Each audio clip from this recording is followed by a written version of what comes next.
Saya merupakan mahasiswa semester akhir atau semester 8 dari Politeknik Kesejahteraan Sosial Bandung.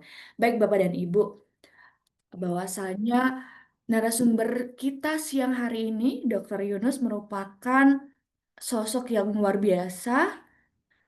Di sini Tiara akan membacakan CV dari beliau, bahwasanya Dr. Yunus Suherman MSI ini em, menempuh pendidikan S1, sarjana pendidikan luar biasa di IKIP Bandung pada tahun 1992. Kemudian menempuh S2, Magister Sains Psikologi Perkembangan di Unpad pada tahun 2008. Kemudian S3, Doktor Bimbingan Konseling UPI tahun 2015. Untuk pengalaman kerja yang pernah beliau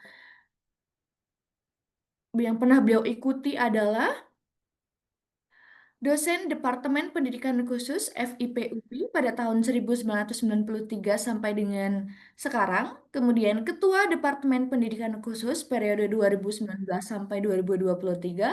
Kemudian Kepala Pusat Difusi Inklusi UPI pada tahun 2023 sampai dengan sekarang.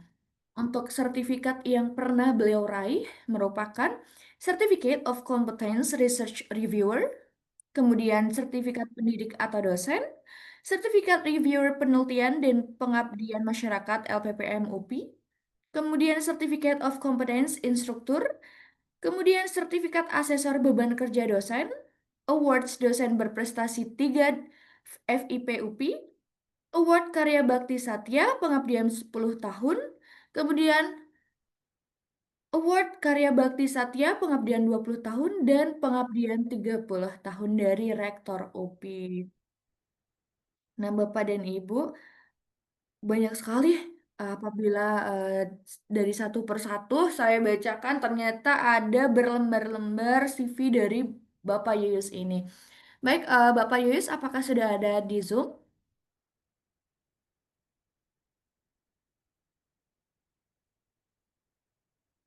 Siap, dimulai. Oke.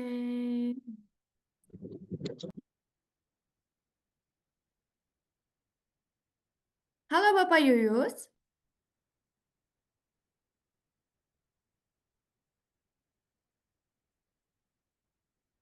Bapak Yuyus sudah ada di Zoom. Oh, sepertinya masih proses masuk ya.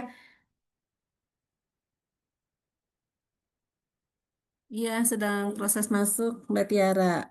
Baik, Ibu, sambil menunggu Bapak Yuyus masuk ke dalam link Zoom, boleh Bapak dan Ibu untuk aktifkan mikrofonnya, kemudian saling sapa satu sama lain. Bapak dan Ibu dari mana, berasal dari mana, dan dari instansi mana saja Bapak dan Ibu?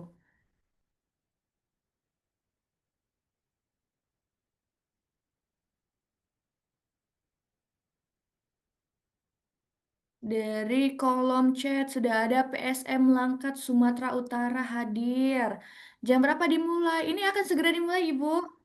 Kemudian TKSK Kecamatan Bojongloa Kidul, Kota Bandung hadir. Selamat datang. Kemudian Ibu Ribut Sugiyarti, Anaya Mauli Syabila, Natasha Indrana Putri dari Palembang hadir. Wah, selamat datang Ibu. Kemudian Pipin Dinsos Jabar hadir. Selamat datang Ibu Pipin. Kemudian dari PSM Kelurahan Kebon Pisang Bandung sudah hadir. Wah, terima kasih atas antusiasnya Bapak dan Ibu sudah berkenan untuk hadir pada Sekolah Inovasi Peksos kali ini karena materi kali ini memang sangat-sangat penting untuk menciptakan keinklusian dari suatu sekolah karena eh, pada 2025 ini inklusivitas itu menjadi sesuatu yang sangat penting Bapak dan Ibu. Baik, Ya, Bapak dan Ibu mungkin bisa untuk absen-absen lagi Ibu. LKSA Rumah Harapan Karawang, TKSK Buah Dua Sumedang, Jawa Barat. Wah, selamat datang Bapak dan Ibu. Dari PSM Kelurahan Isola hadir. PSM Kelurahan Merdeka hadir. Wah, luar biasa banget. Dan ada Bapak Paijo RKD Malang Jatim. Selamat datang Bapak. LKSA Ibnu Dahlan Karawang. Wah, selamat datang. Ternyata banyak banget ya. Sudah 76 partisipan yang hadir sambil menunggu. Bapak Yuyus, Peksos Poltekkes Bandung hadir. Wah, luar biasa banget Bapak, selamat datang.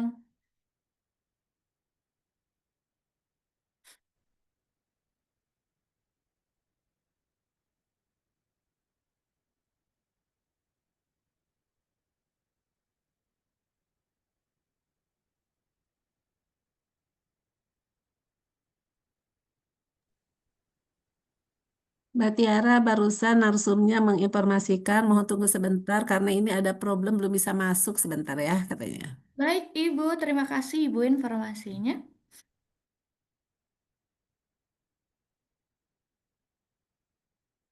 Baik Bapak dan Ibu, karena mungkin narasumber kita sedang ada sedikit trouble, tidak apa-apa Bapak Yuyus. Kemudian bahwasanya di siang hari ini Bapak dan Ibu kita akan mengikuti online webinar dengan judul Esensi Sekolah Inovatif. Apa sih pentingnya sekolah inovatif gitu kan? Bahwasanya di tahun saat ini 2025 inovasi-inovasi terbaru itu memang sangat diperlukan, apalagi kita harus berkecimpung di dunia teknologi ya Bapak dan Ibu semuanya.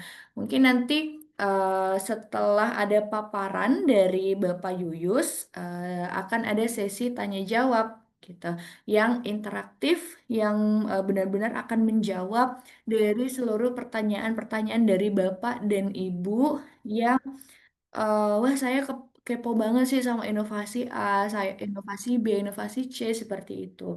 Nah, Bapak dan Ibu sambil nanti untuk apa? Untuk mendengarkan em, pemaparan materi dari Dr. Yoyos, Bapak dan Ibu dapat menyiapkan nih pertanyaan-pertanyaan atau mungkin suatu pengalaman atau bercerita sesuatu. Kemudian dapat menyampaikan pertanyaan di dalam kolom chat atau nanti bisa raise hand Bapak dan Ibu seperti itu.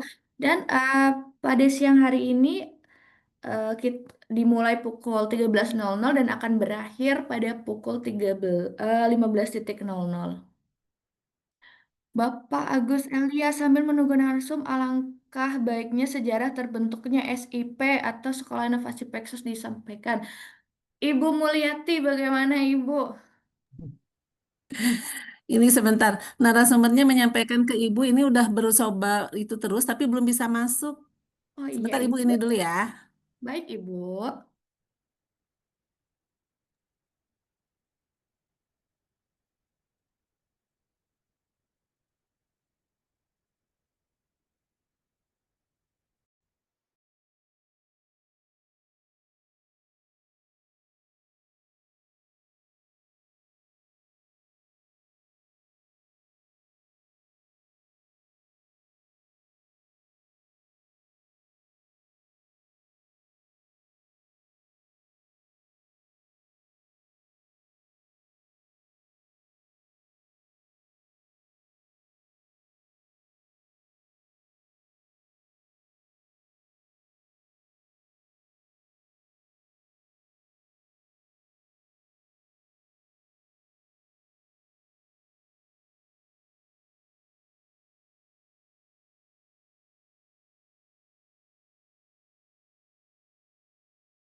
Iya teh mana atenanya teh.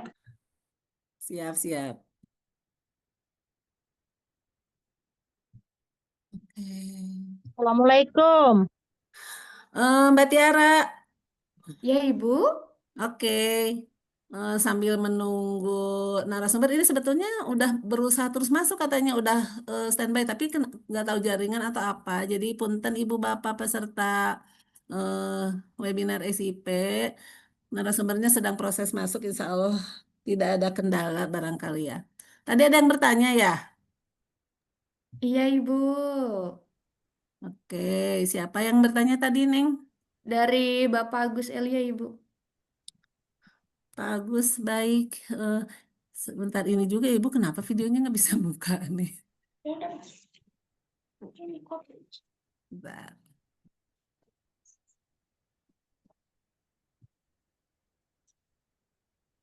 Baik, Kang Agus, mungkin tadi ditanyakan. Punten ya ini kameranya masih belum bisa juga. Sejarah berdirinya atau terselenggaranya webinar SIP, sebetulnya kami merasa bahwa kita selaku pekerja sosial, penyuluh sosial maupun SDM yang bergerak di bidang sosial, sepertinya kita perlu untuk mengadakan suatu ruang di mana ruang tersebut bisa meningkatkan kapasitas daripada teman-teman termasuk kita semua untuk menambah pengetahuan, wawasan terkait bidang kesejahteraan sosial, baik itu tentang disabilitas, NAPSA, lansia, pokoknya apapun juga itu. Maka kami waktu itu eh, kebetulan saya dulunya menjadi pegawai di Pusdiklat Bangprop. Nah, kemudian saya konsultasi itu dengan Bu Tati Nugrahati di tahun 2021 dengan Pak Wiwit juga. Nah, ini gagasan pertamanya banget. Jadi dengan Pak Wiwit, dengan Ibu Tati Nugrahati, kami berdiskusi, Bu gimana ya, sekan tidak semua nih SDM yang terkait dengan bidang kesejahteraan sosial itu mendapat pelatihan yang memadai. Kemudian sementara kita tuh waktu itu kan ada multi layanan ya. Jadi merasa kita itu penting untuk menambah pengetahuan gitu, menambah keterampilannya supaya kita pada saat melaksanakan tugas itu kita sudah dibekali dengan amunisi berbagai macam ilmu yang harus kita miliki. Akhirnya ya udah kita bikin aja eh, ruang belajar untuk kita menambah pengetahuan. Akhirnya makanya kenapa disebut sekolah. Jadi sekolah itu merupakan di sini ibaratnya sebagai webinar SIP ini sebagai ruang belajar kita sama-sama untuk menimba ilmu, menambah pengetahuan dan keterampilan supaya ketika kita melaksanakan tugas atau ketika kita berkoordinasi dengan pihak mana memberikan kemudahan akses untuk kita bisa melaksanakan tugas dengan baik. Dan alhamdulillah sekali partisipasi dari teman-teman baik dari dinas sosial, dari pendamping sosial, dari LKS, dari Mas, teman-teman itu jabatan fungsional Peksos Pensos. Halo, Pak Yus sudah bisa Jom, masuk? Jim SS, yes. Oh, sebentar dulu. Nah, alhamdulillah ternyata supportnya tuh bagus banget gitu ya. Alhamdulillah mereka merasa dengan adanya webinar SCP ini merasa ada manfaatnya gitu ya. Alhamdulillah. Sehingga pada saat kita misalnya dari 1 bulan, 2 bulan berjalan ini sangat luar biasa. Yang mempelopori ke waktu itu untuk membuka menjadi narasumber kegiatan ini ingat sekali Ibu adalah Ibu Susi Tanjung ya. Jadi beliau benar Ibu Susi Tanjung almarhum. Alhamdulillah dia dalam keadaan sakit mengupayakan banget untuk bisa tetap hadir. Padahal waktu itu dibilang, Ibu kalau sakit nggak usah bisa hadir Bu, nanti bisa lain waktu. Tapi beliau alhamdulillah selalu enggak Bu, ini mah amanah saya ingin berbagi ilmu kepada teman-teman yang sangat luar biasa ini. Jadi untuk itu dalam kesempatan ini saya mengucapkan banyak terima kasih sekali kepada peserta yang selalu aktif mengikuti kegiatan webinar ini. Terima kasih banyak ya Bu, karena kalau tidak ada partisipasi aktif dari peserta baik ibu bapak dari seluruh Indonesia ini, tentu kegiatan ini tidak akan bisa berjalan sampai saat ini sudah masuk ke seri yang 159. Makasih ya Mbak Tiara, terima kasih banget kepada ibu bapak peserta. Nah, kemudian nanti Ibu Bapak peserta juga boleh menyampaikan kepada admin pengen materi tentang apa, atau mungkin narasumber siapa yang ingin dihubungi. Insya Allah kami akan berusaha dan perlu Ibu Bapak ketahui, semua narasumber yang mengisi materi ini semuanya gratis, tidak dibayar satu peser. Mereka bersedekah ilmu buat kita semua gitu. Itu barangkali Mbak Tiara sambil saya coba kontak lagi ya narasumber. Oh, udah masuk nih narasumber kita hebatnya, Alhamdulillah. Kebetulan Pak Yuyus Alhamdulillah, ini, Ibu. Pak Dokter Wah, Yuyus ini teman sekelas Ibu, ya Mbak Tiara, maaf nih waktu ada di PLB. problem. Jadi monggo silakan dilanjut Mbak Tiara, Ya, narasumbernya sudah datang.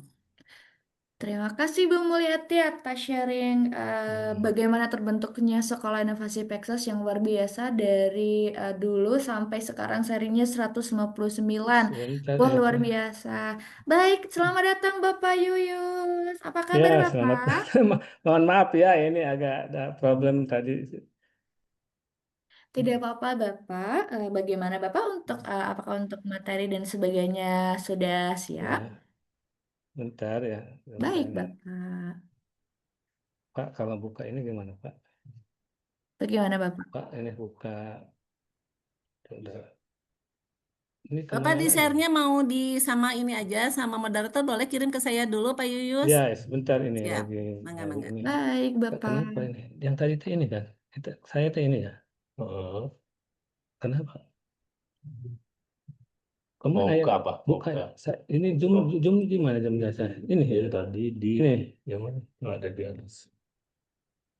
kenapa? Kalau zoom Nah ini balik kalau aja klik lagi sini. nggak apa-apa.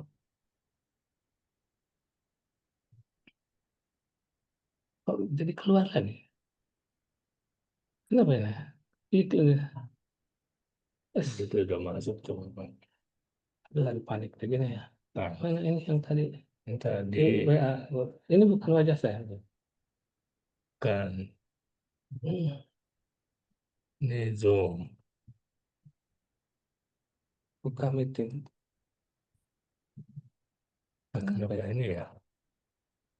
Tapi, aduh, explore dulu nanti buka dan dokumen deh. Banyak Pak. Enggak mau.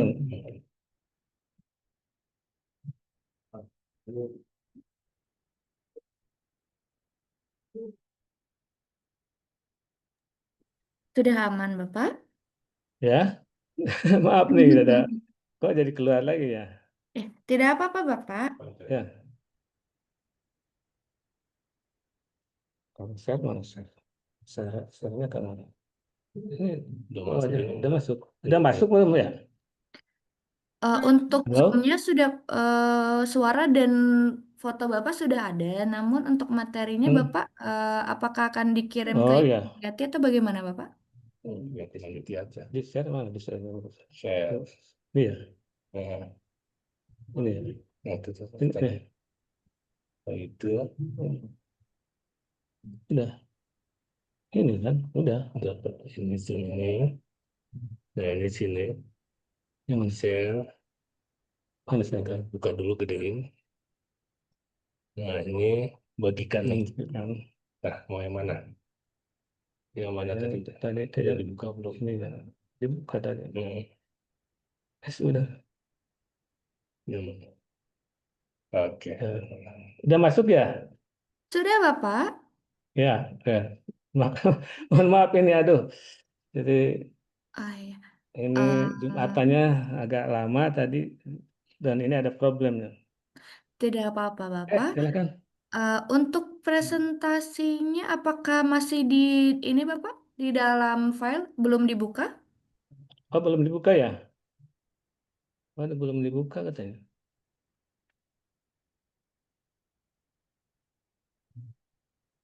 Mana Share screen. belum udah dibuka kan? Ini udah dibuka.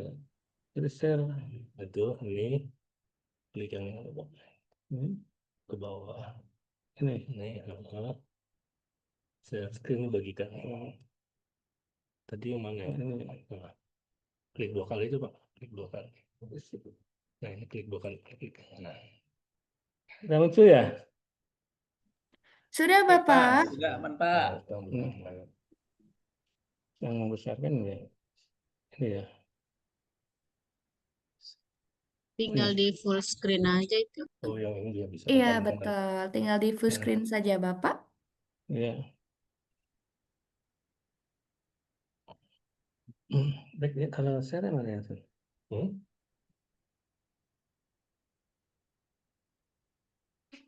Oke. Assalamualaikum warahmatullahi wabarakatuh. Waalaikumsalam Waalaikumsalam. warahmatullahi wabarakatuh. Aduh, mohon maaf semuanya ya. Ini saya terburu-buru, jadi ada problem. Jadi baiklah, langsung saya mungkin ya. Boleh, Bapak, untuk paparan Oke. materi, dipersilakan, Terima Bapak. kasih. Selamat siang kepada semuanya. Ini mungkin pesertanya dari mana saja nih? Di seluruh Indonesia ya? Benar, Bapak. Oh. Ya, selamat berjumpa dengan saya. Ini saya ketemu sahabat saya ya. Jadi mudah-mudahan ini jadi pertemuan yang menjadi jalan kerjasama kita. Nah, saya mendapat amanat ini. Sebetulnya saya pada kesempatan ini menyampaikan apresiasi ya. Ada program ini ya, intinya bagaimana esensi sekolah dalam inovasi itu dalam konteks pekerjaan sosial. Ini saya pertama mengapresiasi untuk sekolah inovasi Peksos ini. Awalnya saya beranggapan ini inovasi itu dalam bentuk sekolah ya, sekolah biasa. Tapi ternyata setelah saya konfirmasi ini sebuah program ya. Nah, jadi saya berpikir apapun makanannya kan, minumannya pasti air ya. Jadi apapun konsepnya, mau sekolah, mau apa itu, yang penting esensinya apa gitu. Nah, jadi yang ingin saya diskusikan itu bagaimana ya makna substantif dari sekolah dalam konteks sekolah inovasi Peksos ini. Sebab sekarang kan segala sesuatu harus berdampak dan ada makna yang esensial ya. Yang kedua, bagaimana keterkaitan antar praktek pendidikan dan intervensi sosial dalam kerangka inovasi. Ini saya, Dr. Mul ya, ini nostalgia. Saya sebetulnya pernah belajar dulu ya sama-sama tentang dasar-dasar pekerjaan sosial. Tapi mudah-mudahan masih nyambung ya. Nah, apa sebetulnya esensi sekolah itu secara filosofis? Nah, jadi kalau kita pahami esensi sekolah itu ada tempat belajar bersama yang bernuansa sistematik ya, terarah dan berlandaskan nilai-nilai kemanusiaan. Namun dalam konteks pekerjaan sosial kita harus berpikir bahwa sekolah harus dimaknai secara transformatif, bukan administratif ya, apalagi lembaga ya. Konsekuensinya adalah secara konseptual sekolah itu harus sekolah inovasi Peksos itu bukan replikasi sekolah ya secara formal, tapi melainkan ruang transformasi sosial yang berbasis pembelajaran, ada refleksi dan ada pemberdayaan di dalamnya. Nah, kemudian esensi inovasi kita ada kata inovasi itu menarik ya. Jadi bukan sekedar kebaruan inovasi itu, tapi melainkan solusi yang relevan, kontekstual dan berdaya ubah. Ini harus jadi pijakan berpikir kita tentang inovasi. Ya. Kedua, dalam pekerjaan sosial itu inovasi adalah proses merancang intervensi. Itu jadi esensinya ada di situ. Ya. Yang adaptif dan berdampak gitu. Nah, kan sekarang lagi tren kan segalanya harus berdampak katanya. Inovasi sebagai solusi kontekstual. Jadi persoalan kontekstual itu tentunya harus menjadi bidang perhatian. Kedua, menggeser model bantuan ke arah pemberdayaan. Jadi paradigma berpikirnya kita adalah bagaimana dari paradigma lama membantu menjadi pemberdayaan.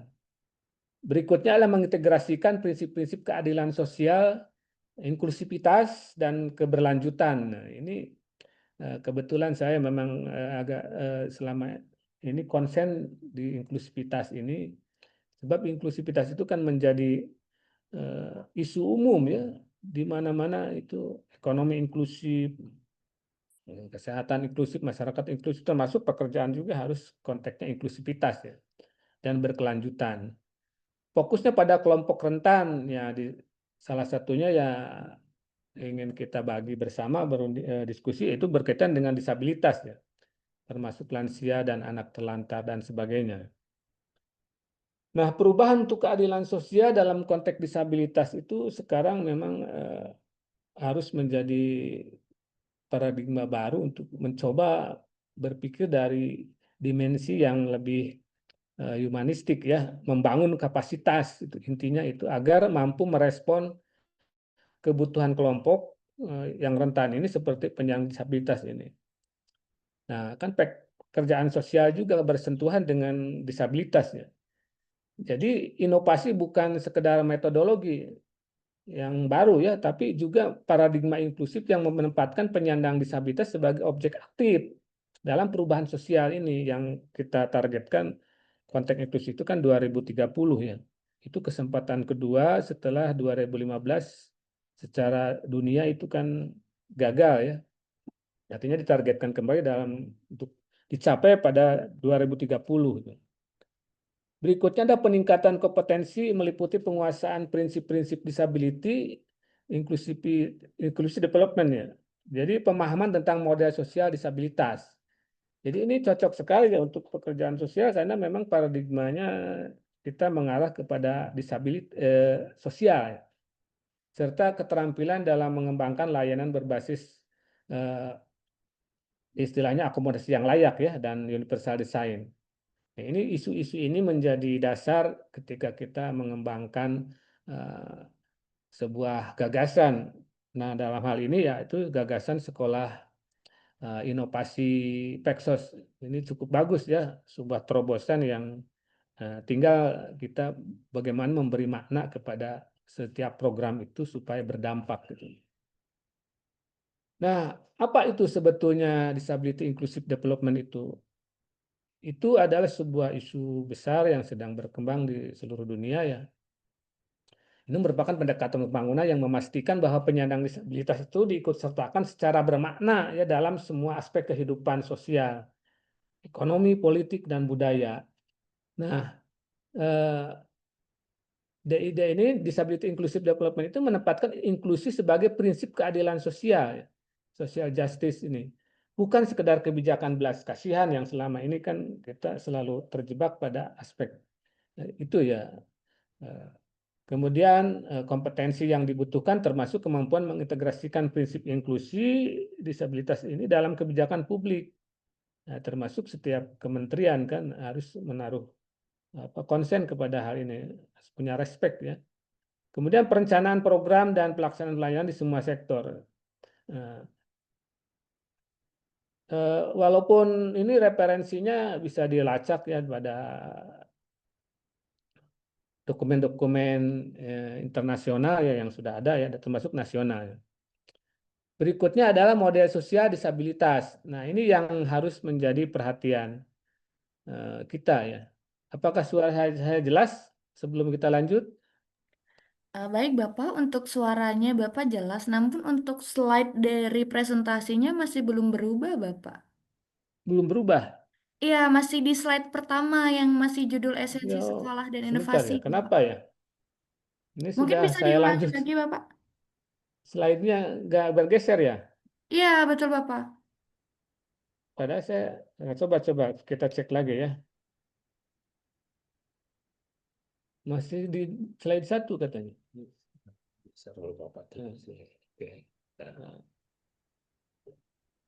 Halo, sudah Ya, berubah belum? baik Bapak, barusan ini ketika diklik sudah berubah Bapak. Oke. Jadi kita sudah lanjut tadi sampai kepada model disabilitas sosial ya. Ini kelihatan ya, ada disabilitas sosial. Ada Bapak? Oke. Maaf ya ini teknisi. Saya aja gaptek sebetulnya masuk generasi gaptek ini. Tapi jadi model sosial itu memandang disabilitas sebagai hasil dari hambatan sosial, lingkungan, dan sikap masyarakat yang tidak inklusif. Ya. Bukan semata keterbatasan individu. di daerah Jawa Tengah mungkin ada yang bisa ngasih tahu nanti ya. Ada satu kampung katanya yang tunarungu semuanya ya. Di mana ya? Lupa lagi saya. Nah, kalau kita ke sana, kira-kira yang disabilitas siapa ya? Ada yang bisa komen nih. Kalau kita datang ke perkampungan tunarungu, kita yang disabilitas siapa? Kita atau mereka? Jika semuanya disabilitas, kemungkinan yang datang mungkin Bapak ya. Nah, itulah ya konteks sosial itu disabilitas dibentuk oleh lingkungan kan. Nah, Betul Bapak. saya juga mengalami di sini. Saya mengundang 8 mahasiswa disabilitas, kebetulan di UPI itu ada 8 mahasiswa tunarungu ya. Nah, diajak diskusi ya, kita. Mereka mengerti apa yang saya sampaikan, tapi saya nggak mengerti yang mereka diskusikan kan. Nah, jadi jadi saya yang disabilitas. Jadi saya terpaksa mengundang ahli bahasa isyarat ya, untuk agar saya bisa berkomunikasi kan. Jadi konteks disabilitas itu kan jadi relatif ya. Kedua, pemahaman ini menuntut pekerja sosial terutama ya dunia kita dan pelaksana layanan untuk menggeser fokus dari memperbaiki individu menjadi menghilangkan hambatan dan menciptakan aksesibilitas. Nah, kompetensi mencakup kesadaran kritis terhadap struktur masyarakat yang inklusif serta berkemampuan melakukan advokasi transformasional. Ini mungkin dalam diskusi-diskusi ke depan kita harus, saya senang kalau ini diskusi berkelanjutan untuk membahas model sosial disabilitas ini dan konteks bagaimana perspektif 2030 ya, itu sudah target bersama ya untuk membangun masyarakat inklusif. Dan yang berikutnya adalah bagaimana yang kita kenal selama ini akomodasi yang layak ya, reasonable accommodation, merupakan penyesuaian atau modifikasi yang perlu dalam sesuai untuk menjamin bahwa penyandang disabilitas dapat menikmati atau menjalankan hak-haknya secara setara tanpa membebani secara tidak proporsional atau tidak layak penyediaan layanannya. Nah, ini agenda kita ya, Undang-Undang Disabilitas itu kan sudah melahirkan banyak permen ya. Salah satunya permen tentang akomodasi yang layak ini. Tapi ini masih abstrak ya. Implementasinya membutuhkan kajian yang lebih kontekstual ya. Sehingga kompetensi dalam hal ini mencakup kemampuan asesmen kebutuhan misalnya kan. Setiap individu itu, kemudian negosiasi antar pemangku kepentingan. Nah, ini saya senang ada lintas ilmu ya, lintas sektoral, lintas departemen untuk memahami ini. Sebab persoalan tidak bisa diselesaikan dengan satu orang atau satu lembaga. Kita membutuhkan responsibility ya, tanggung jawab bersama. Jadi ada respect, ada relationship dan responsibility. Ini 3 prinsip yang dasar yang harus kita jadikan pijakan untuk bersama-sama mengerjakan proyek besar menuju 2030 ya. Nah, yang ketiga yang paling mendasar itu adalah universal design ya. Nah, ini universal design itu adalah pendekatan desain lingkungan, fisik, ya, pembelajaran, dan layanan publik yang dapat diakses dan dipahami dan digunakan oleh semua orang tanpa perlu adaptasi atau desain khusus. Ini ilmu ini memang berangkat atau semangat ini berangkat dari para arsitek ya, bagaimana mendesain sebuah ruang publik untuk bisa digunakan untuk semua orang gitu ya. Ini kita adopsi untuk dalam dunia pendidikan dan dunia pekerjaan sosial ya. Nantinya ini menjadi pijakan berpikir, berperilaku, dan bertindak membuat kebijakan yang didasarkan pada universal design ini. Di dalam konteks pendidikan, universal design for learning ini mengarah pada strategi pedagogi yang fleksibel ya. Memperhatikan keragaman secara cara siswa belajar, berinteraksi, dan menunjukkan hasil belajarnya kompetensi seperti mendesain ruang kelas ya yang inklusif, mengembangkan media, materi yang adaptif, kemudian merancang komunikasi layan aksesibel secara multisensori ya. Nah, ini juga relevan untuk pekerjaan sosial, bagaimana memandang eh, eh, lingkungan itu supaya dalam konteks universal design ini ya. Nah, jadi akhirnya barangkali ini gagasan ini kita membutuhkan dicermati bersama ya, bagaimana sintesisnya. Paradigma mutakhir menuntut transformasi kompetensi dari sekedar memberi layanan, tapi menjadi agen perubahan struktural. Jadi para pekerja sosial itu kan menjadi agen perubahan struktural.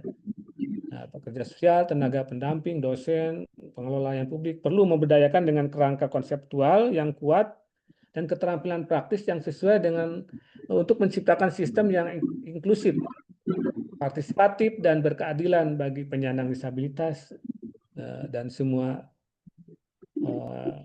mereka yang terabaikan, tertinggal. Ya.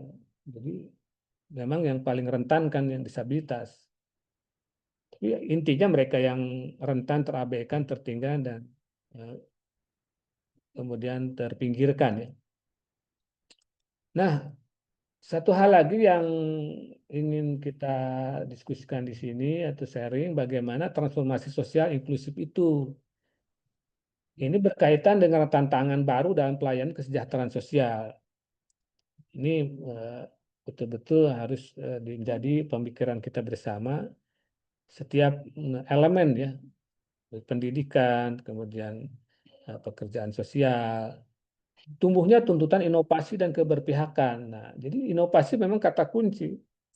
Dulu kita pernah mengenal namanya Nokia ya. Nokia itu kan sudah merajai dunia ya. Tapi karena tidak berinovasi akhirnya mati kan. Dan itu setiap detik sekarang inovasi itu sudah terus lahir ya.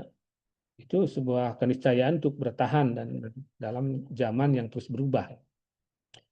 Berikutnya adalah disabilitas sebagai isu hak asasi, bukan sekedar kebutuhan khusus. Karena kita kena anak berkebutuhan khusus, kemudian ada berbagai istilah yang kaitannya. Tapi konteksnya sebetulnya bukan itu saja. Hanya isu hak asasi. Peran pekerja sosial sebagai agen perubahan sosial ini sangat sangat penting ya. Jadi betul sekali di situ ya, sekolah inovasi Peksos itu. Jadi kuncinya inovasi ya. Jadi, kalau kita tidak berinovasi pasti akan mati ya. Nah, esensi inovasi dalam kesejahteraan sosial ini kalau menurut pemikiran saya itu pertama inovasi bukan hanya teknologi ya, tapi perubahan paradigma, mindset ya, cara berpikir dan pendekatan. Jadi ini menggeser model bantuan ke arah pemberdayaan. Nah, konteks pemberdayaan inilah yang terus harus digali ya, diinovasi untuk supaya semuanya berdampak ya, menjadi tercapai tujuan kesejahteraan sosial. Kemudian mengintegrasikan prinsip keadilan sosial. Nah, di kita kan yang paling sila Pancasila itu yang keadilan sosial ini yang paling belum tercapai, bahkan masih jauh ya. Inklusivitas dan keberlanjutan ini isu besar yang harus digerakkan oleh semua elemen. Fokusnya pada kelompok rentan. Ini saya kebetulan yang berikut dalam masa disabilitas ya. Lansia, anak terlantar itu kan biasa ya, juga bagian dari kelompok yang selama ini oleh pekerjaan sosial ya, kesejahteraan sosial ya target. Nah, disabilitas dalam konteks perspektif inklusif itu juga sama dalam kaitan pergeseran dari medical model ke sosial model ya. Aksesibilitas, partisipasi, dan otonomi sebagai indikator utama. Nah, tanggung jawab negara dan masyarakat dalam menjamin pemenuhan hak gitu. Jadi negara itu menjamin kan, bukan memelihara tapi menjamin, harusnya menjamin. Kalau memberi hak kemiskinan kan orang miskin dipelihara ya. Menjamin melepaskan dari kemiskinan, menjamin kesejahteraan. Jadi negara maju itulah negara kesejahteraan ya, yang menitik beratkan pada konteks kesejahteraan. Jadi apapun taruhannya, apapun modalnya besar kecil itu, kalau untuk kesejahteraan itu kan tidak lagi jadi pertimbangan mahal murahnya kan. Itu memang sudah jadi tanggung jawab negara dan buat itulah tujuan kita bernegara kan, berpemerintahan kan, supaya menjamin tumpah darah atau masyarakat, terutama masyarakat yang rentan dan melindungi ya. Nah, hal yang penting lagi untuk kita renungkan bersama adalah kepentingan pekerjaan sosial dalam konteks inklusif ya. Nah, ini relevan dan kompetensi kognitif dalam konteks penguatan kompetensi sekolah inovasi Peksos itu kan dalam konteks penguatan kompetensi ya. Jadi yang harus dibangun itu penguatan itu ada kompetensi kognitif, ya bagaimana memahami kerangka HAM, konvensi, berbagai kebijakan aspek legal internasional maupun nasional. Sehingga kita akan paham semuanya dalam konteks hak asasi yang itu kan tidak bisa ditawar-tawar lagi kalau hak asasi manusia. Itu bagian sangat universal dan itu yang mencirikan negara kesejahteraan dan itu kalau bicara manusia ya selesai ya urusannya, kita tidak usah berdebat lagi. Kedua, kompetensi afektif. Nah, bagaimana kita membangun empati, sensitivitas budaya ya, dan sikap anti stigma. Nah, sekarang itu terlalu banyak ya stigma yang susah sekali dan sudah melekat pada konteks anak atau masyarakat yang rentan ini. Berikutnya ada kompetensi praksis ya, mengelola program inklusif, melakukan intervensi berbasis komunitas. Nah, konteks komunitas ini menjadi relevan sekarang ini karena pekerjaan sosial itu kan konteksnya membangun komunitas itu supaya dari esensi dari pemberdayaan tadi. Berikutnya adalah kompetensi advokasi dan kolaborasi. Nah, inilah yang saya memaksa istilahnya menyempatkan diri untuk bersilaturahmi walaupun komisnya lagi banyak agenda ya, tapi saya senang bertemu dengan teman lama ya dan kawan-kawan seperjuangan untuk bagaimana menggerakkan jejaring multisektor ini.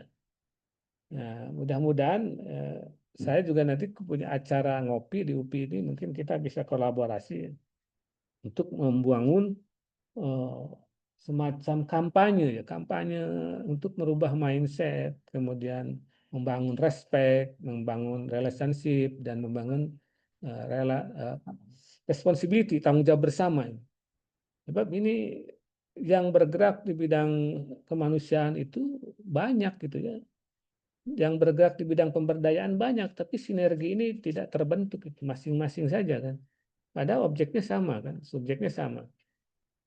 Ya akhirnya setelah kita berteori ya tadi ya berteori, tapi walaupun banyak yang nggak suka teori, tapi teori itu dasar untuk praktek ya, mudah-mudahan tidak bosan. Refleksi dari apa yang kita sampaikan, yang saya sampaikan tadi adalah bagaimana transformasi sistem kesejahteraan sosial itu tidak harus dimulai dari atas ya. Ini saya melihat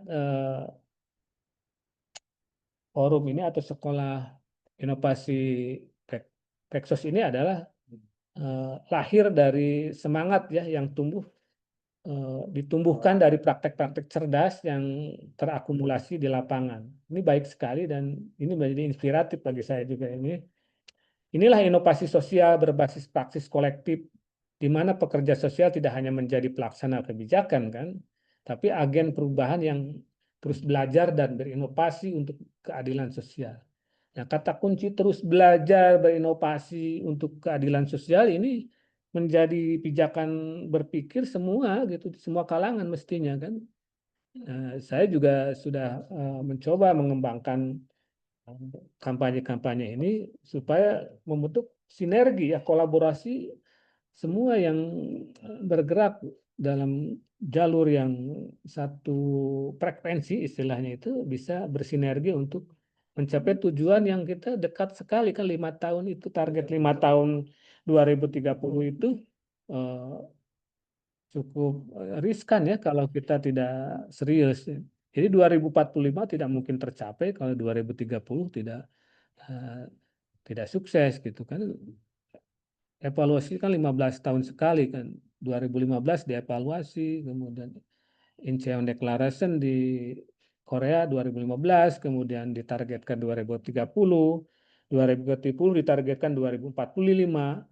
Itu kalau 2030 gagal berarti kita sudah ketinggalan 30 tahun kan. Dan eh, sebuah generasi yang ketinggalan 30 tahun itu ada sih ada, tapi itu lost generation itu memang eh, ada generasi yang tidak terdidik selama 30 tahun kan bisa dibayangkan kan. Bagaimana 15 tahun kemudian harus memperbaikinya. Agak berat ya. Jadi terakhir mungkin penutup dan aksi bersama ini saya berharap ini ada sebuah aksi bersama dalam berbagai sektor. Tidak ada keadilan sosial tanpa keadilan disabilitas. Itu prinsipnya ya. Jadi sebuah masyarakat yang sejahtera, negara yang kesejahteraan itu yang memberi perhatian kepada rakyatnya yang paling rentan ya, yang paling perlu dilindungi, diberdayakan. Kalau mereka terabaikan ya berarti negaranya gagal gitu ya. Jadi sekolah inovasi Peksos adalah ruang strategis untuk belajar dari praktik baik. Ini sangat menginspiratif ya. Membangun kapasitas lintas sektor dan menjadi rumah bersama bagi semangat pemberdayaan dan transformasi inklusif. Itu saja yang bisa saya berikan. Kita kembali ke moderator. Silahkan moderator.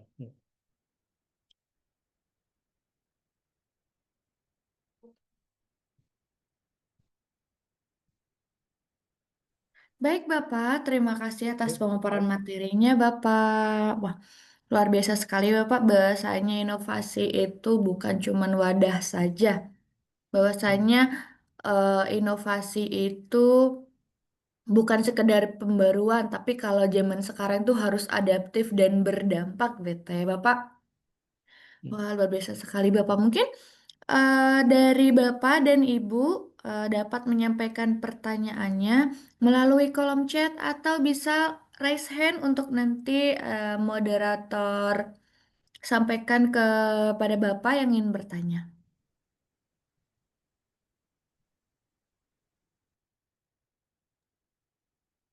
Ya, monggo, monggo. Eh, Bapak ini ada dari Bapak Agus Elia. Ya, silakan, silakan. Makasih Dokter Yuyus atas pencerahan dan inspirasinya. Izin bertanya, bagaimana menerapkan model sosial disabilitas untuk tujuan memodifikasi sikap perilaku disabilitas dan bagaimana universal design berupa baik pembelajaran maupun layanan publik agar para disabilitas berdaya dan bisa mengaktualisasikan dirinya di dalam suatu komunitas. Lalu, apa peran perguruan tinggi agar model sosial dan universal desain terjamin kualitas maupun keberlanjutannya? Terima kasih, salam inovasi. Terima kasih. Tadi dari siapa? Pak siapa? Dari Bapak Agus Elia. Agus dari mana Pak Agus? Selamat ini ya bertemu. Mudah-mudahan ini menjadi inspirasi bersama. Ya memang ada persoalan ya dari eh, ini jadi pertanyaan bersama kita bagaimana ya model sosial ini menjadi lebih efektif. Karena ada benturan dengan mindset yang perubahan mindset dan rekayasa sosial sebetulnya. Jadi tantangannya kan dari sosial dan terutama mindset.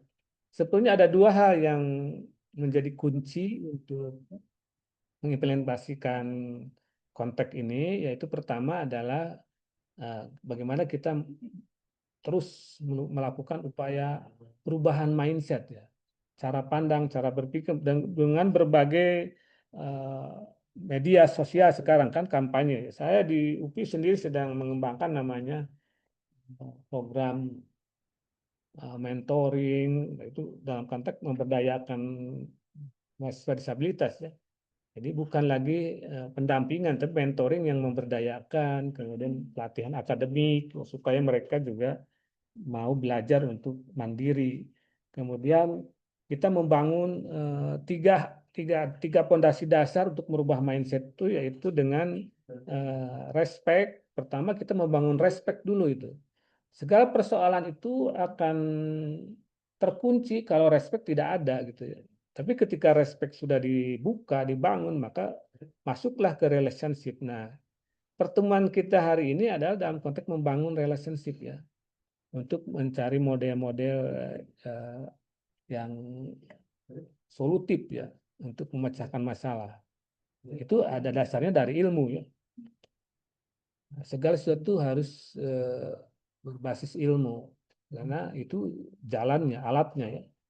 Yang berikutnya adalah bagaimana kita menjadikan setelah kita memiliki relationship, kita punya namanya responsibility. Jadi responsibility itu kan artinya bagaimana ini jadi tanggung jawab bersama. Jadi masing-masing berperan sesuai dengan kapasitasnya. Kalau perguruan tinggi tadi memang dia punya akademisi ya, konteksnya dalam konteks kajian. Kami juga di pusat inklusi itu membangun tiga elemen ya. Elemen dasar pertama bagaimana mengkaji, mengembangkan model-model akomodasi yang layak, kemudian bagaimana mengembangkan model-model universal design for learning dan berbagai aspek ya. Nah, dari situ baru diterapkan dalam konteks layanan. Nah, layanan ini berbasis riset ya, layanan itu. Jadi kita kan berdebat masalah model ya. Model itu banyak pilihan kan, tinggal kita pilih kan mana yang efektif. Settingnya juga banyak. Kemarin kan ada perdebatan sekolah. Bagi saya itu mau sekolah kerakyatan, sekolah pembangunan, apapun istilahnya tadi saya bilang. Yang saya lihat itu esensinya gitu. Esensinya itu apa sebetulnya gitu. Nah, esensinya adalah pemberdayaan ya. Ya, peran perguruan tinggi sangat penting di sini dalam rangka menyediakan model-model yang bisa dipakai gitu. Kalau istilah dokter kan resep-resep yang cocok untuk kasus-kasus yang relevan gitu. Tidak semua resep untuk semua penyakit kan. Nah, jadi problem juga ini sama. Kita ada konsep, kalau konsep itu universal ya, ini kita bicara konsep kan. Kedua, konteks. Nah, konteks inilah harus dipahami. Konteksnya macam-macam. Aplikasinya juga akan beda. Jadi konsep konteks aplikasi. Nah, kalau kita berdebat masalah model, kan model itu hanya satu pilihan kan.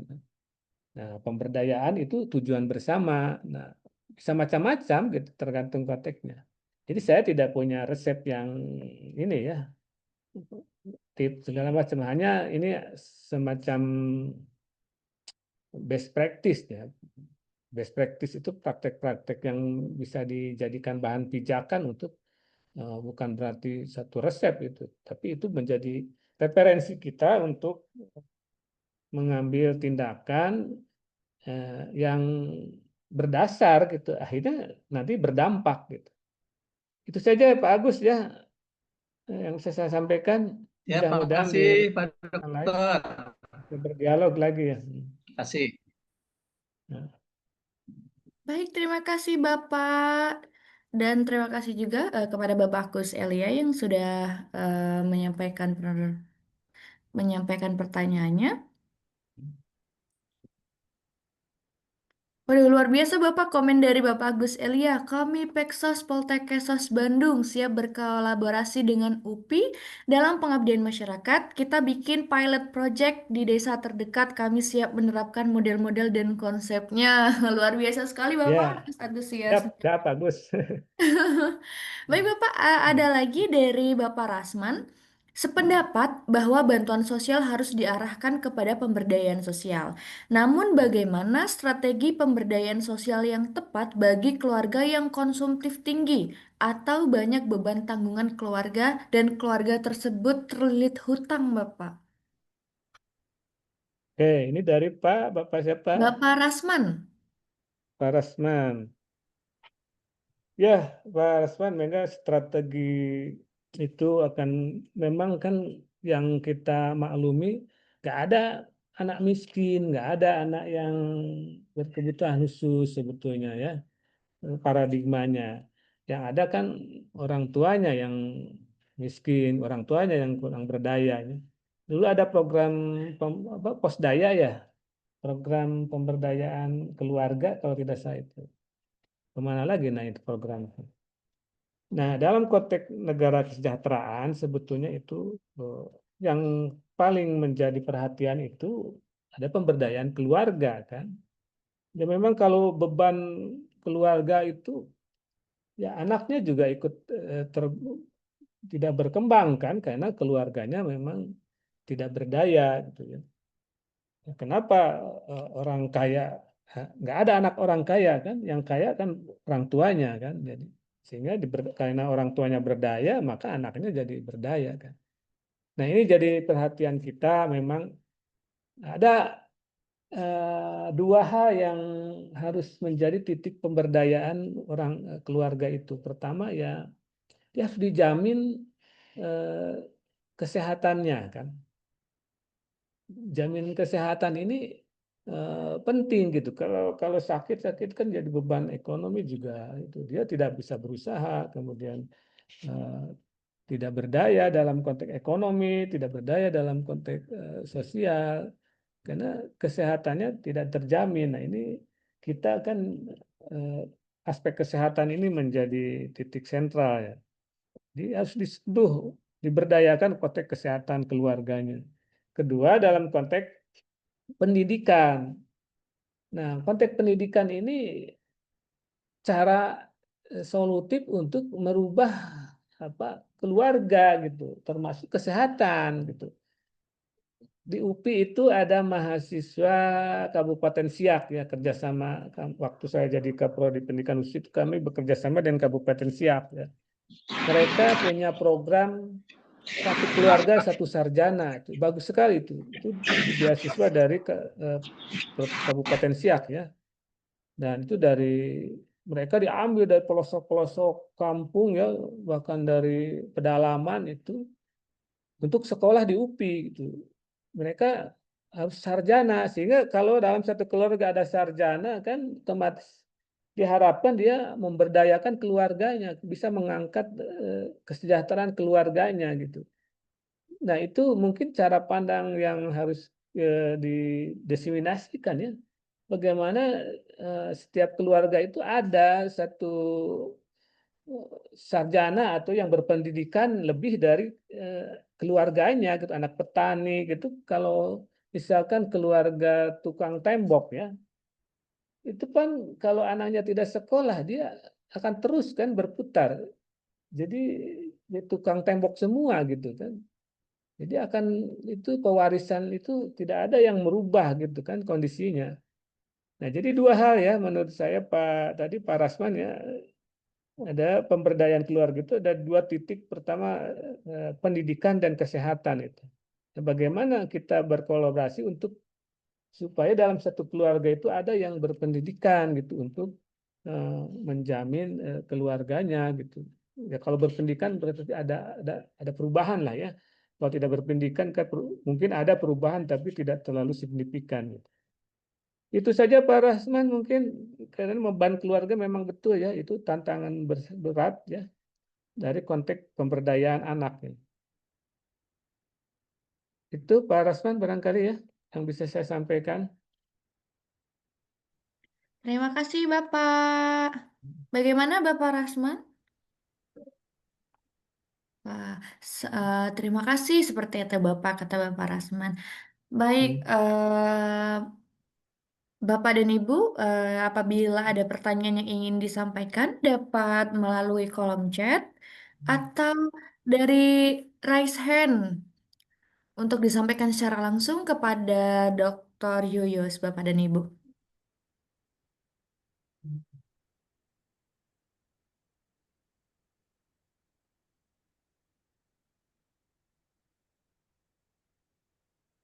Baik Bapak, sambil menunggu pertanyaan dari peserta, izin bertanya Bapak, Tiara Bapak. Ya, boleh, Untuk boleh silakan. Baik Bapak, untuk saat-saat ini yang namanya sekolah inklusi itu kan sedang digaung-gaungkan seperti ya Bapak. Hmm, Bahwasanya setiap sekolah reguler itu untuk disabilitas boleh masuk ke dalam sekolahnya. hmm. Nah, baiknya seperti apa Bapak konsep dari sekolah inklusi yang menurut Bapak ideal seperti itu Bapak? Oke, saya harus membuka rahasia dulu ya. Pertama, ini kesalahan sejarah ya. Inklusi itu ada kesalahan sejarah masuk Indonesia itu lewat pendidikan khusus, ya. Jadi lewat UPI kerjasama dengan Oslo University ketika saya masih muda dulu ya. Jadi tapi itulah yang menyebar ke seluruh Indonesia konsep itu ya. Itu jadi inklusi itu telah terjadi miskonsepsi ya, kesalahan konsep, kemudian kesalahan strategi dan kehilangan konteks. Tiga kesalahan besar itu harus saya sampaikan gitu karena UPI dulu berperan dalam kesalahan itu ya. Yang pertama, sekolah inklusif itu tidak ada sebetulnya ya. Jadi ilmunya baru filosofi, inklusi itu baru filosofi, belum sampai ke konsep dan apalagi prakteknya. Yang sekarang ngaku-ngaku sekolah inklusif itu sebetulnya sekolah eksklusif, yaitu sekolah integratif ya.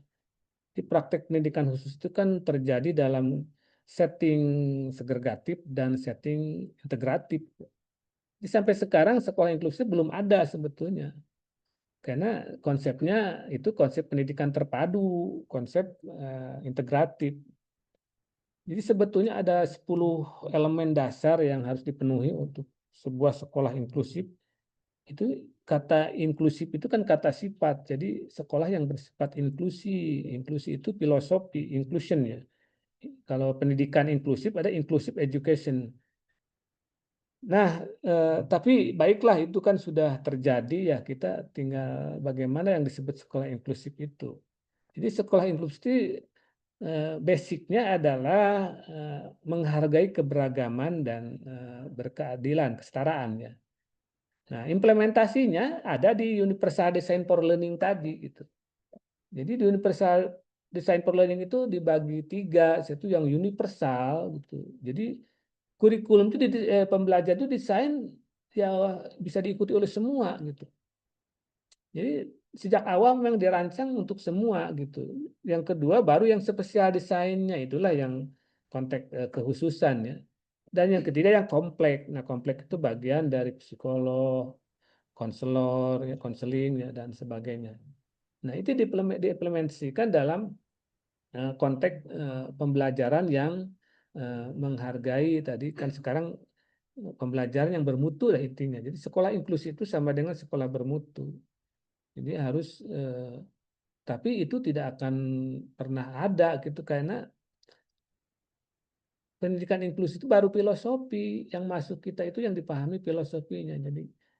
Jadi kalau pendidikan khusus itu kan filosofinya sedapat mungkin anak-anak yang terpinggirkan terabaikan itu mereka kembali ke jalur mainstream, jalur utama, jalur normal, sekolah umum kan, sedapat mungkin. Jadi kalau pendidikan khusus ya boleh ya, pilihannya ada di sekolah di rumah sakit, tempat perawatan, sekolah khusus, kelas khusus, yang di paruh waktu gitu. Itu kan pilihan-pilihan kalau pendidikan khusus. Tapi kalau pendidikan inklusif, sebetulnya isunya harusnya berangkatnya dari pendidikan umum. Mereka punya konteks diversity and equity ya. Jadi keberagaman dan kesetaraan, keadilan. Jadi itu bagaimana rumahnya ada di sekolah umum gitu. Jadi tidak ada sebut istilah sekolah inklusif, yang ada adalah sekolah bermutu. Jadi semua sekolah harus inklusif gitu. Sama dengan isu bermutu. Makanya sekarang kan isunya dari sisi bermutu. Jadi itu ya barangkali yang kalau mau membangun sekolah bermutu ya semua elemen kepentingan pembelajaran yang efektif itu harus diterapkan. Ya salah satunya bagaimana pembelajaran itu bisa diakses oleh berbagai siswa yang memang secara potensial memang tidak ada yang sama kan, beragam gitu. Jadi itu ya sementara yang bisa saya sampaikan, kebetulan ya ini curhat-curhatan masalah inklusi ini. Baik Bapak, terima kasih. Hmm. Jujur Tera sendiri malah baru tahu Bapak, wah ternyata seperti itu di balik inklusi ternyata memang konsepnya masih yang belum matang mungkin ya Bapak ya. Hmm. Baik Bapak, kemudian ada pertanyaan dari Bapak Dede Rohmana. Hmm. Ya, Assalamualaikum silakan. warahmatullahi wabarakatuh. Izin bertanya Pak Dr. Yunus, bagaimana mengubah mindset atau paradigma bagi disabilitas Bapak? Hmm. Bagi disabilitas ya. Oke, Pak Rusman ya, Pak Rusman ya. Dede Rohmana Bapak. Daerah mana ya? Baik, merubah mindset itu kan sesuatu yang bisa dikatakan susah, misalkan mudah gitu. Saya punya cerita bagaimana mindset persoalan selesai hanya 5 menit karena perubahan mindset ya. Jadi waktu itu kita punya mahasiswa disabilitas ya yang berkursi roda. Ketika kantor kami di lantai 2 gitu. Kan mereka tidak bisa mengakses karena gedung lama ya. Jadi ada tangga-tangga dan ketika kita baru bicara masalah eh, aksesibilitas, pimpinan kami bicara nggak mungkin katanya kita membobok tangga hanya untuk satu orang gitu dan juga biayanya kan ini gedung lama nanti aja gedung baru. Kedua nggak mungkin kita membuat lift gitu dari gedung lama ini kan, apalagi kan cuma satu orang mahasiswanya. Nah itu kan mindsetnya yang cara pandangnya masih dalam konteks membobok, ya, mengganti. Nah, agak susah kita menembus kalau mindsetnya masih seperti itu. Ya, jadi kita bercerita panjang tentang banyak hal ya. Akhirnya sampailah pada kesimpulan tentang tadi ya gerakan, kesadaran, kemudian kemanusiaan, kemudian percontohan. Nah, sampailah ke titik itu. Akhirnya muncullah pertanyaan dari pimpinan kami itu bagaimana caranya. Nah, kalau sudah bagai caranya itu berarti kan sudah ada respect. Ini mindsetnya sudah mulai merespon kan. Nah, caranya ya tidak perlu membobok tangga, tidak perlu membuat lift. Gitu. Yang kita perlukan itu ada niat baik kita menyelesaikan masalah. Salah satunya caranya ya pindahkan saja kantor kami dari lantai 2 ke lantai dasar yang bisa diakses. Dan yang dasar bagian administrasi ya pindah ke atas satu-satunya. Kantor prodi yang ada di bawah itu kantor kami, jurusan pendidikan khusus ya, luar biasa. Jadi itulah hanya 5 menit selesai kan persoalan kan. Karena mindset itu.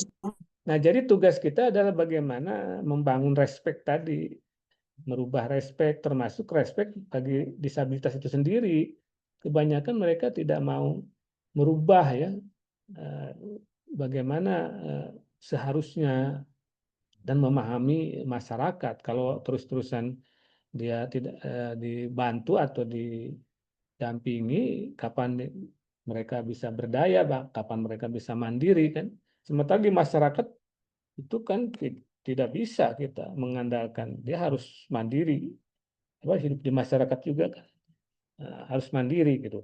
Nah inilah di kampus dimanapun konteks kemandirian ini dibangun tadi berdasarkan respect, relationship di antara kita, saling sharing keilmuan, saling belajar, dan yang ketiga bagaimana membangun responsibility tadi. Jadi 3R ini sedang kami wacanakan di UPI ini untuk menjadi sebuah kampanye besar dan konsekuensi dari setiap itu ada programnya untuk kampanye penyadaran, kemudian termasuk bagaimana membangun orang-orang kunci yang bisa berpengaruh gitu. Nah ini untuk kesejahteraan sosial juga kita harus menggandeng tokoh-tokoh kunci baik di masyarakat, di pemerintahan, supaya dia yang dirubah gitu. Yang kami rubah itu waktu itu kan pimpinan kami ya.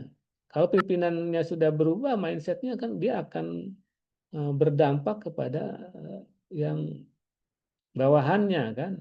Jadi mengambil kebijakan yang inklusif, praktek. Di sekolah pun begitu, kunci kepala sekolah sangat penting kan. Bagaimana kepala sekolah, kemudian di perguruan tinggi, bagaimana para pimpinan di masyarakat, tokoh masyarakat. Nah ini kolaborasi ini akan membangun sebuah sinergi yang bisa menjadi membangun respek. Sebab kalau respeknya tidak dibangun, apapun yang kita sodorkan kan akan menjadi sebuah benturan yang tidak menyelesaikan masalah ya.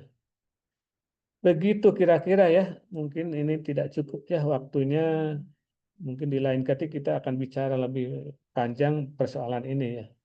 Berkaitan model-model bagaimana strategi, prinsip dan jadi kalau secara umum ada filosofi, ada konsep, konsep teori, di bawahnya ada strategi, ada model, nah baru ke implementasinya. Implementasi itu ada, kalau di pendidikan ada namanya didaktik metodik kan, selain ilmu pendidikan. Nah yang kita bicarakan kan di atas saja, filosofi saja, sehingga tidak bisa menyelesaikan masalah. Ya kita di UPI kita sedang menggunakan apa yang what do you do, apa yang harus Anda lakukan ketika kita berhadapan dengan disabilitas. Gitu. Itu prinsip-prinsip dasar itu menjadi pegangan bersama itu ya.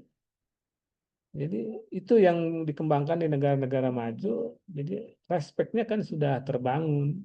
Tinggal bagaimana literasi tentang prinsip-prinsip komunikasi, prinsip-prinsip berinteraksi dengan disabilitas itu sama dengan yang ke orang tua kan yang mereka yang terpinggirkan kan ada prinsip-prinsip yang bisa diterima ya. Tuh, terima kasih. Baik, Bapak, terima kasih. Terima kasih juga kepada Bapak Dede Rahmana. Lanjut ya, Bapak, ke pertanyaan selanjutnya. Ya, silakan. Baik, Bapak, ada dari Ibu Lismawati. Terdapat 2 pertanyaan, Bapak. Assalamualaikum, izin bertanya, Pak. Saya Lismawati dari Palembang. Pertanyaan pertama, bagaimana sekolah tersebut dapat mengintegrasikan praktik inovatif dalam proses pembelajaran dan pelayanan, serta bagaimana mereka mempersiapkan siswa menjadi pekerjaan sosial yang adaptif dan efektif? Kemudian, untuk pertanyaan kedua, izin Bapak, bagaimana Ya. sekolah-sekolah mengintegrasikan konsep-konsep inovatif seperti pemberdayaan masyarakat, advokasi, atau kependekatan berbasis kekuatan dalam kurikulum? Oke, ini Ibu Ismawati ya.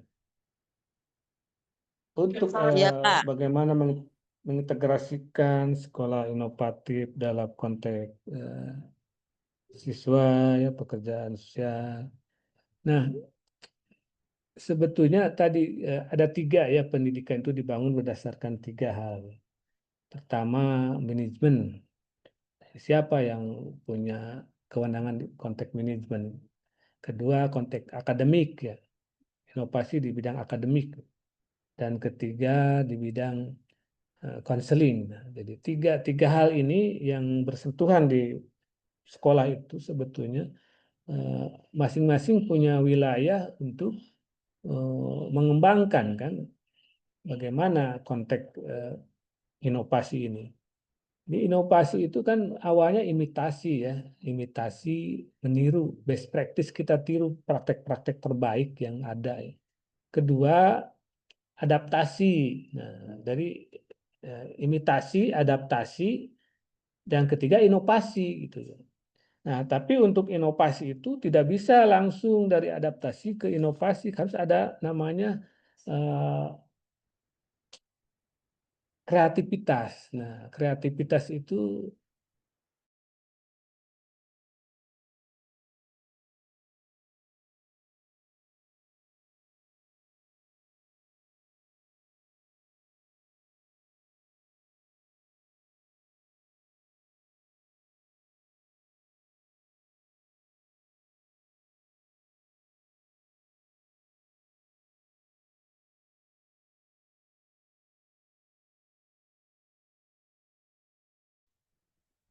Bapak, sepertinya Bapak ada masalah jaringan ya, Bapak?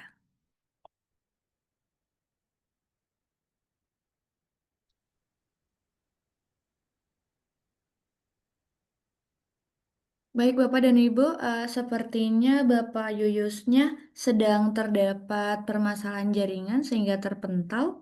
Mungkin menunggu Bapak Yuyus untuk kembali di dalam Zoom.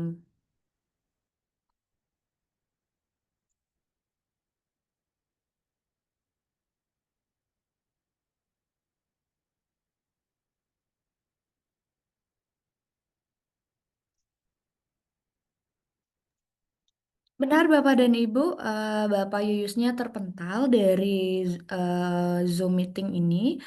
Sedang menunggu Bapak untuk masuk kembali. Sebentar ya, Bapak dan Ibu.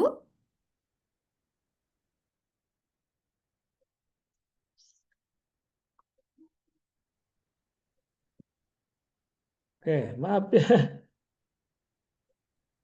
Iya, Bapak, tidak apa-apa, Bapak. Ya, ya ini bisa kelihatan nggak? Ini saya. Sudah terlihat, Bapak? Sudah. Sudah, Bapak. Ini kan ada special need learner ya. Nah, special need itu ini yang biasa jadi garapan pendidikan khusus kan yang hitam ini ya. Kelihatan nggak slide-nya? Eh, Belum, Bapak. Kelihatan? Belum, Bapak. Belum. Oh, belum. Belum, Pak.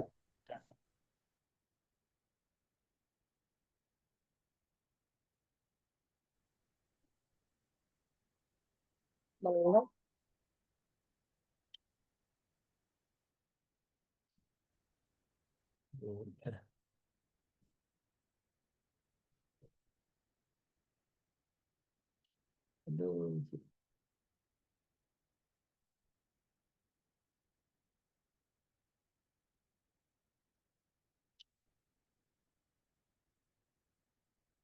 Oke, jadi kita kembali kepada konteks sekolah tadi ya, sekolah, kepala sekolah, konsep inovasi. Jadi inovasi itu dibangun berdasarkan dasarnya imitasi, tidak apa meniru ya. Kedua, adaptasi dan ketiga inovasi. Nah, inovasi itu puncak dari proses kreativitas.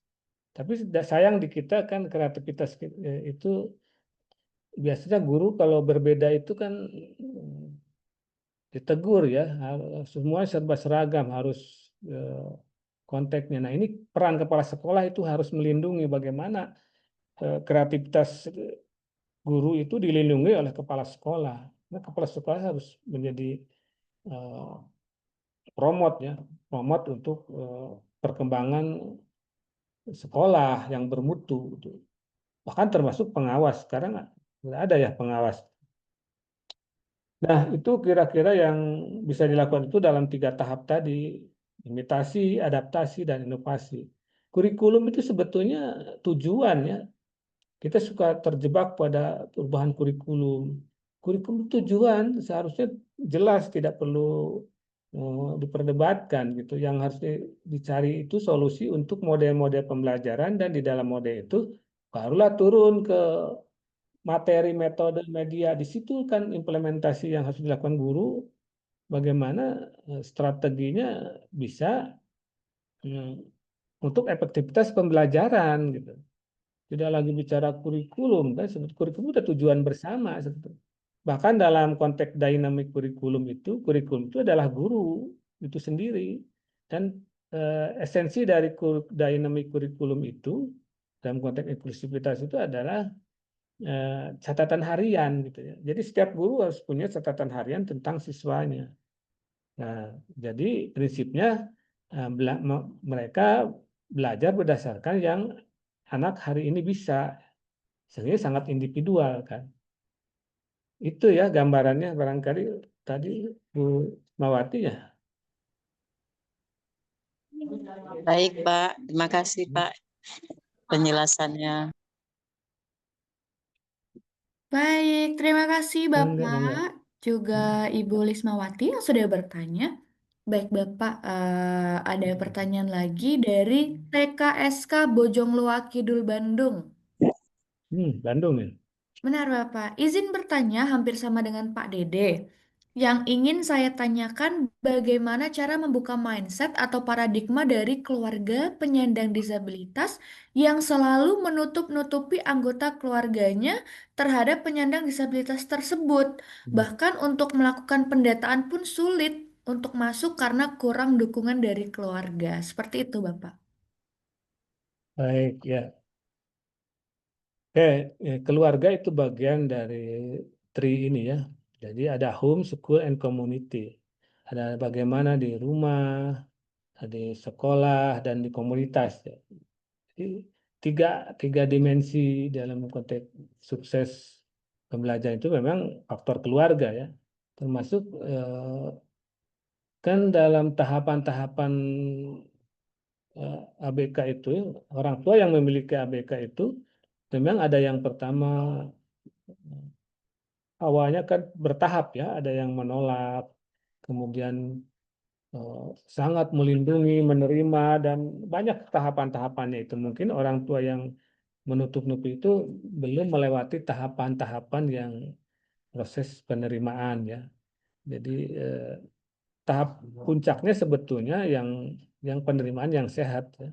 Tapi ada juga yang penerimaan yang tidak sehat, jadi terlalu overprotection kan, kemudian berbagai hal. Nah, untuk kerjasama dengan orang tua sebetulnya kita melakukan sebuah pendekatan yang sifatnya multi disipliner ya. Ada konteks tadi kan dari sisi kesejahteraan, kemudian pemberdayaan keluarga gitu. Jadi konteks anak itu kan bagian dari sebuah investasi keluarga sebetulnya.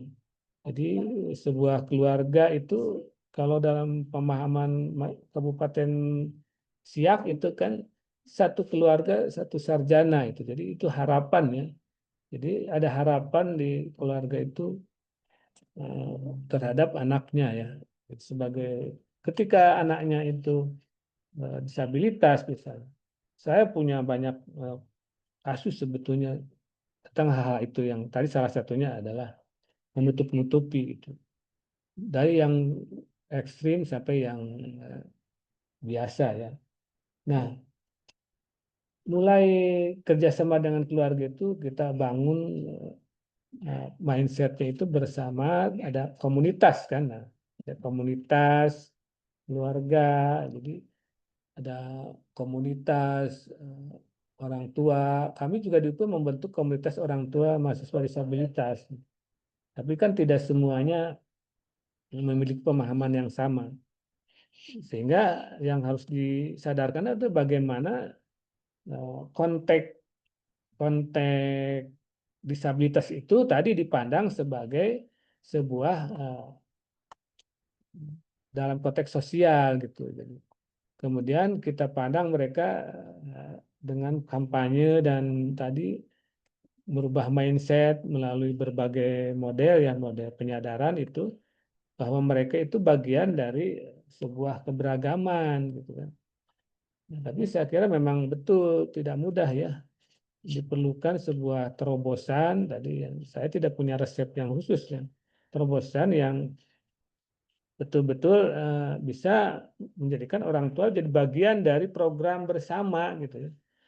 Karena disabilitas itu kita tidak pandang sebagai sisi apa, sisi negatif. Saya di UPI sedang mengembangkan namanya gifted, gifted twice gifted ya. Jadi di gifted disabilitas. Jadi kita tidak melihat disabilitasnya, tapi lihat giftednya kan. Ada gifted blind, kan ada gifted autis. Jadi sehingga kita lihat selalu lihat dari potensinya.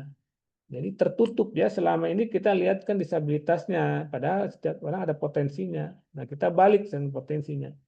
Termasuk orang tuanya selama ini kan memandang mungkin anaknya tidak punya harapan kan. Nah, kita balik gitu ya.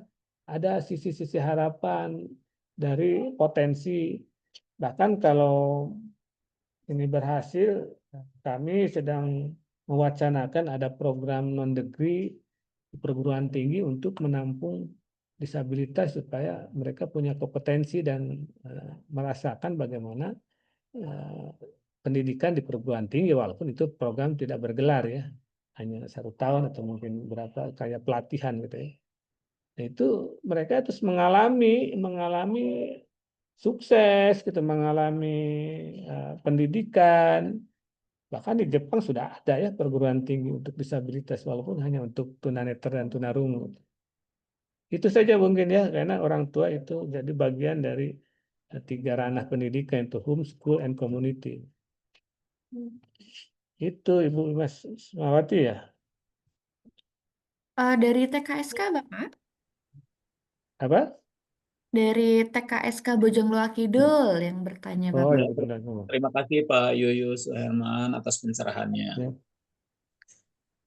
Baik Bapak, menuju ke pertanyaan terakhir Bapak mungkin, atau mungkin Bapak dan Ibu yang ingin bertanya boleh. Baik, izin Bapak dari Bapak Abdul Muhammad. Izin, mohon pencerahannya Pak Narsum. Berapa besar pengaruh budaya masyarakat kita terhadap pembentukan mental dan karakter para penyandang masalah kesejahteraan sosial, terutama mereka yang tergolong masyarakat yang kurang mampu? Terima kasih Pak Narsum. Baik Pak Abdul Muhammad ya. Budaya ini memang kalau kita kaji, saya kebetulan sedang mengkaji bersama di UPI ini bagaimana membangun. Jadi inklusivitas itu harus dibangun berdasarkan strategi kebudayaan ya. Jadi karena budaya yang kita lawan adalah budaya juga. Jadi dari budaya lawan dengan budaya, pikiran lawan dengan pikiran, dan program lawan dengan program. Nah budaya pembentukan mental itu karena tadi mereka lingkungan kita lah yang membentuk gitu. Kalau penyandang misalkan kalau kita bantu terus tidak diberdayakan itu kan akhirnya menjadi budaya, itu kebiasaan ya. Bukan membudaya nanti dalam jangka panjang. Tapi kan masyarakat itu berapa persen yang sudah melewati proses pendidikan ya. Nah, masalah kesejahteraan sosial itu harus dibangun berdasarkan sebuah gerakan bersama gitu dari berbagai elemen untuk kampanye, istilahnya kampanye penyadaran ya, penyadaran dan tentunya membuat sebuah proses pembiasaan. Nah, ini di Jawa Barat kan kita dengar ya sekarang PKDM ya.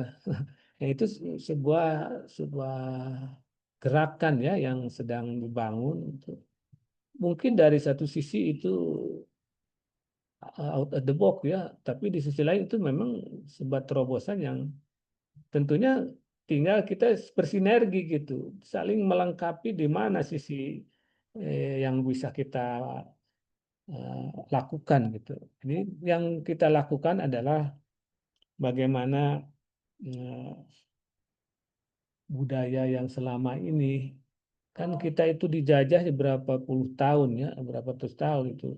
Jadi pewarisan budaya yang kalau setiap daerah kan punya budayanya ya, ada budaya yang suka bicara. Saya dengar teman saya di Medan ya, sejak kecil kan dibudayakan untuk berani bicara katanya. Kalau di kita kan di Sunda ya, justru tidak jarang untuk berani berbicara gitu. Termasuk masalah kesejahteraan sosial gitu. Nah, untuk sampai ke inovasi tadi bagaimana merubah sebuah kebudayaan melalui berbagai terobosan yang memang berbeda gitu, harus berani. Seperti Nokia ya, kalau tidak berani berubah ya mati gitu ya. Padahal dia sudah posisi merajai dunia dulu kan. Tiba-tiba datang teknologi baru gitu. Nah, kebudayaan itu membutuhkan waktu ya, peradaban lama dan itu dirubah dengan pendidikan sebetulnya. Nah, itu mudah-mudahan dengan target 2030 itu akan terjadilah tumbuh budaya yang kalau dah bahasa itu etos ya, etos kerja gitu. Cara pandang kalau dulu itu kan ya, kita kan budayanya alon-alon, asal kelakon gitu kan. Itu kan mewarisi itu hal-hal yang itu harusnya dirubah kan. Dari pepatah-pepatah itu ada yang bagus, ada yang kurang bagus kan. Kita dimanjakan oleh sebuah warisan budaya yang memang tumbuh dari serba nyaman gitu ya. Kan segala ada di Indonesia itu ya. Nah, sekarang budayanya berubah gitu kan. Nah, itu strategi kebudayaan itu harus dibangun berdasarkan pendidikan, kemudian eh, kalau yang ekstrimnya ya dipotong generasi ya. Nah, di mana di Bolivia atau di mana itu untuk merubah budaya kepolisian yang sudah korup di negara itu, dipotonglah generasi itu. Jadi yang berpangkat tinggi itu dipensiunkan dan yang jadi polisi itu artinya yang masih dididik ya. Jadi dibangunlah generasi baru. Itu teknik eh, shortcut ya. Jadi potong generasi. Nah, kita budaya disabilitas juga bagaimana? Apakah mau pakai shortcut gitu ya?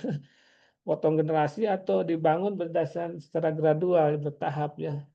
Dan biarlah yang generasi yang lama itu habis sambil dididik, tapi yang paling perhatian itu generasi yang satu generasi yang disiapkan melalui berbagai tadi mindset, kemudian relationship dan responsibility, sehingga mereka akan tumbuh menjadi generasi yang berbeda gitu, yang tangguh dan tidak tidak mewarisi sifat-sifat jelek dari generasi sebelumnya. Itu Pak Abdul ya, barangkali ya. Silahkan kembali ke moderator.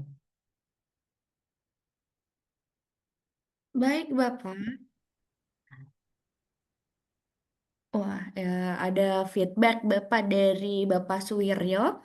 Terima kasih, Dokter Yuyus. Tema kali ini luar biasa, sangat menambah wawasan dan mencerahkan khususnya bagi saya pribadi. Bahwa ternyata ada dalam hasanah pengetahuan bidang ilmu kesejahteraan sosial, khususnya pekerjaan sosial yang mengajak pada inovasi paradigma. Ide hebat ini akan melahirkan semangat baru dan gairah baru dalam pekerjaan sosial. Seperti itu Bapak, feedback dari Bapak Suwiryo. Nah,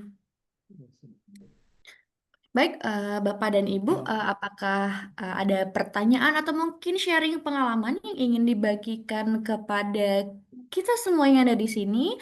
Pertanyaan akan dijawab oleh Dr. Yuyus, kemudian mungkin ada sesuatu yang ingin disampaikan entah dari pengalaman atau mungkin dari temuan lapangan dan lain sebagainya, Bapak dan Ibu.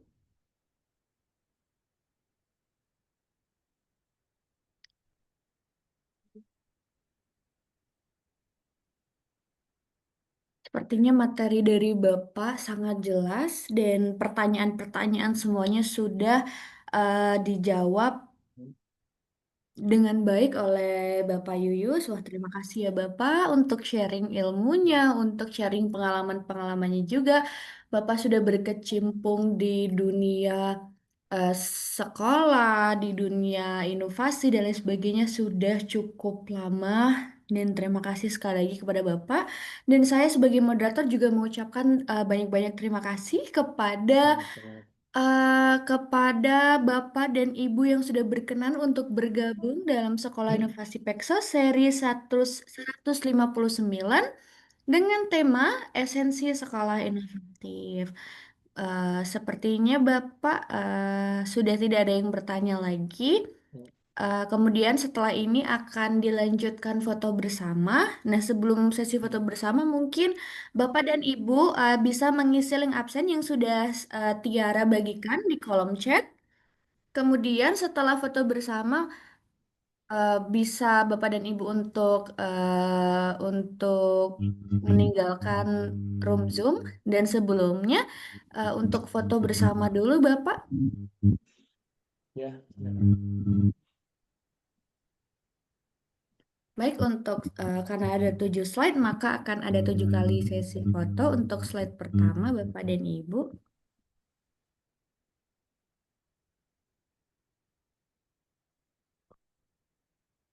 Slide pertama.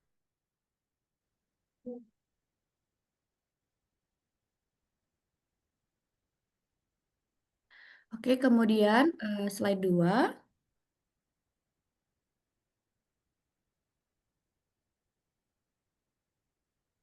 Kemudian menuju ke slide 3, Bapak dan Ibu.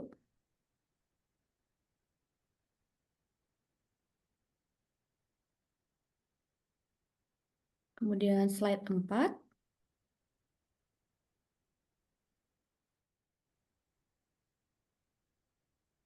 Baik, kemudian slide 5.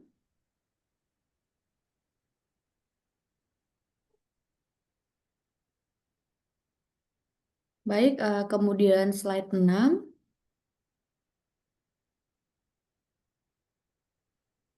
Kemudian slide terakhir atau slide 7.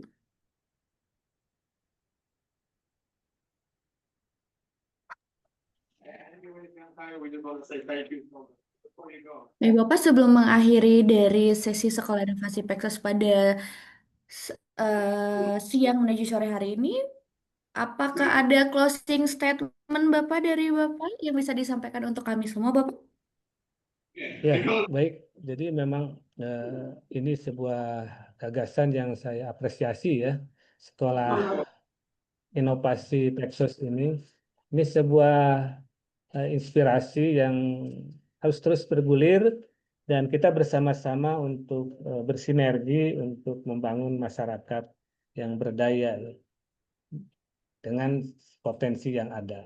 Itu saja yang bisa saya sampaikan. Terima kasih.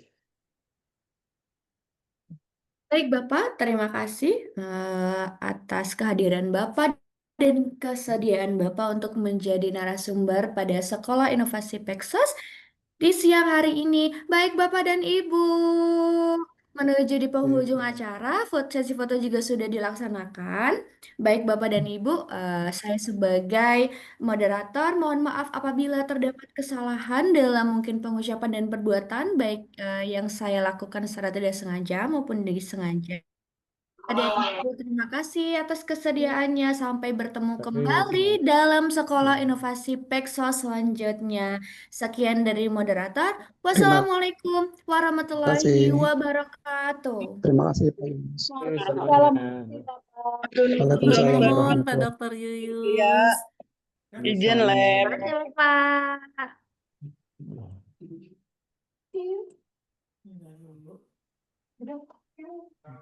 Sebelum makan nasi pepes rasa ayam.